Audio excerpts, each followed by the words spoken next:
Salut les investisseurs, dans cette vidéo, on va analyser ensemble un dossier qui m'a été demandé dans le canal Telegram. Vous pouvez le rejoindre via le lien qui se trouve dans le commentaire épinglé de cette vidéo. Abonnez-vous à la chaîne et on commence tout de suite avec le cours de l'action Hims & Hers Health. C'est une entreprise de vente directe de médicaments aux consommateurs. On voit que l'entreprise a été cotée depuis 2019 et que on a eu une envolée lyrique jusqu'en 2021, et puis on s'est crashé en étant presque divisé par 10, donc ça fait mal pour les investisseurs qui sont rentrés lors de l'introduction en bourse. C'est pour ça que moi je pense qu'il faut jamais souscrire à une introduction en bourse. On voit que là, dernièrement, le cours commence à retomber un petit peu. On va voir si les chiffres sont intéressants. On commence par la croissance du chiffre d'affaires. On est sur une croissance médiane de 81,5%. Donc c'est une entreprise de forte croissance.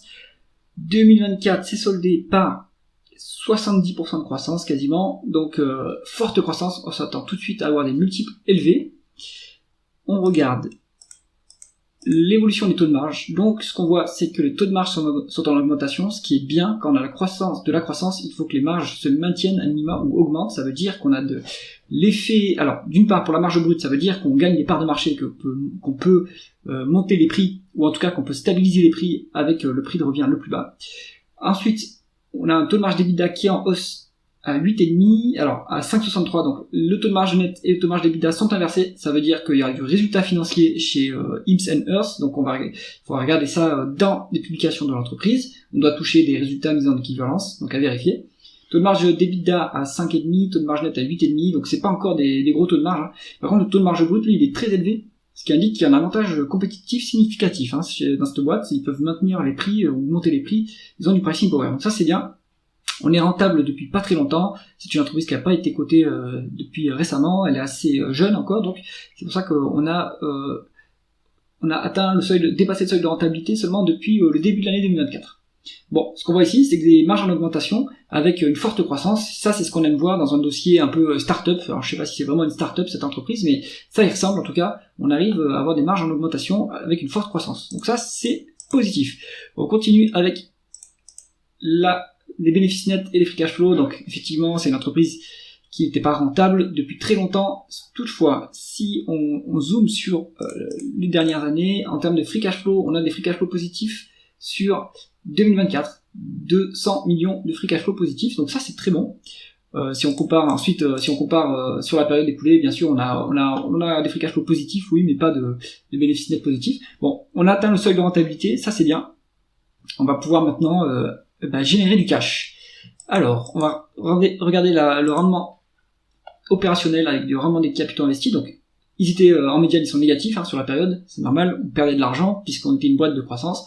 On a atteint le seuil de rentabilité en termes de rendement des capitaux investis en juin 2024 et ça a monté très vite. On est très très rentable depuis là, puisque 25% c'est quand même un niveau très élevé. Bon, c'est pas aussi élevé que la croissance. Donc peut-être qu'on va devoir utiliser la trésorerie encore pour se financer, mais il suffit que cette rentabilité continue à monter, puis que la croissance baisse. On peut pas croître indéfiniment de 60% tous les ans, donc la croissance va mécaniquement baisser. On est déjà une grosse mid-cap américaine, 8 milliards de dollars US, donc voilà, la croissance va diminuer par la suite, et la rentabilité monter, donc on va se retrouver en situation de générer du cash, des excédents de cash. Donc ce qu'on voit ici, c'est pareil, c'est très beau, on voit que la rentabilité est en train d'exploser. Excellent, on continue avec l'endettement du groupe. On est sur du cash net, donc très bien, on a dû se coter en bourse pour financer la croissance. Si je regarde l'évolution du nombre d'actions, on va la regarder en détail après. Voilà, on a eu une dilution, ça doit être l'introduction en bourse. Alors, on continue justement avec le rendement de l'actionnaire. Eh bien, il n'y a pas de dividende qui est payé, c'est normal, c'est une boîte de croissance. Donc on se met par rapport au free cash flow et on regarde donc l'évolution du nombre d'actions. Donc dilution ici en 2021, est-ce que c'est à l'introduction en bourse ou après? Est-ce qu'ils sont financés en faisant une dilution qui est quand même assez énorme, Ils ont divisé le nombre d'actions par 10. Donc l'actionnaire qui était là à l'introduction en bourse, qui est arrivé ici, donc en fait il y a une dilution énorme ici pour se financer. Donc en fait c'est même pas l'introduction en bourse là. Donc ceux qui sont rentrés ici là, ils se sont fait atomiser. Donc il y a pas de miracle. Par contre ceux qui arrivent ensuite, ils ont un peu plus de chance. Alors il y a toujours un peu de dilution, mais ça ressemble plutôt à à de l'actionnariat salarié ou des actions de performance, parce que c'est des dilutions un peu régulières, mais à faible volume, quoi, 1%, moins que ça.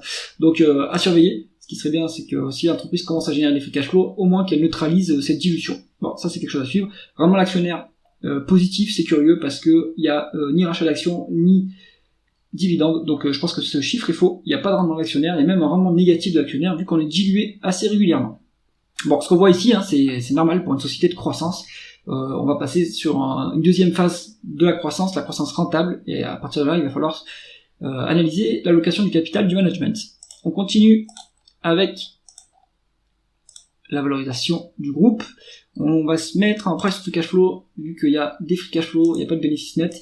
Bon, ça va être quand même compliqué de valoriser l'entreprise, vu qu'il n'y a pas d'historique. Donc la médiane, ils nous mettent que c'est 45,6 fois les prix sur free cash flow. Actuellement, on a 38. Est-ce qu'il y a une décote pour autant? Je sais pas. En absolu, ce chiffre, c'est très cher. Ça veut dire qu'on a vraiment des free cash flow qui est inférieur à 3%. Pour rappel, vous achetez une obligation américaine, vous avez du 4% à l'heure actuelle. Donc, et c'est moins risqué. Maintenant, il y a de la croissance à venir. Est-ce qu'on a des prévisions de free cash flow? Non, on n'en a pas. Par contre, on a des prévisions de bénéfices nets. Donc, si vous prenez les price earnings des 12 prochains mois, on se valorise à 33. Et j'imagine que, vu la forte croissance, si vous prenez les 12 mois suivants, vous devez être peut-être à quelque chose comme 20-25. Donc, c'est de la croissance finalement pas si chèrement valorisée. Et c'est la conclusion de cette analyse.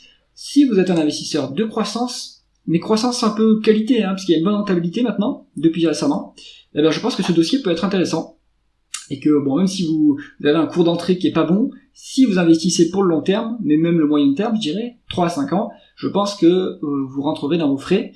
En attendant, vous n'avez pas de rendement d'actionnaire, c'est normal, puisque la société est tout juste rentable, et donc ne va pas rendre du cash, elle doit encore financer sa croissance. J'espère que cette analyse vous a intéressé. Si c'est le cas, mettez un pouce vers le haut, et pensez à vous abonner à la chaîne. À bientôt.